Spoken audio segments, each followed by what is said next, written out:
So unakuta mwanamke mwingine anaamini kwamba kumpigia simu mwanaume mara 15 kwa siku eti ndio kumpenda. Kumbe ni kero.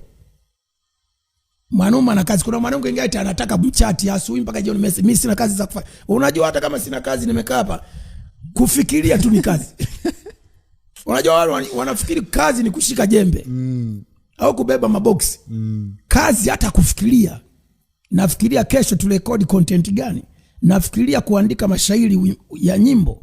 Lakini unataka tuchati. Alafu ukimwambia kuna kazi au taarifa habari, kuna mwanamke mwingine mjinga, unaangalia taarifa habari umekaa sebleni. Unaambia subiri nani taarifa. Kwa hiyo taarifa habari ni bora kuliko huyo Taylor huyo. Huoni kama huyo ni Taylor? Hilo swali wanakutana nalo sana vijana. Umeona fulani ni bora kuliko mimi au kitu fulani ni bora kuliko mimi. Ni bora kuliko, unaona mademu wa Kitanzania alivyo mapumbavu. Kwa hiyo mwanaume akisha kuona hivyo anaona kumbe, so mimi naangalia taarifa habari, ningejuaje kama Kenya kuna maandamano?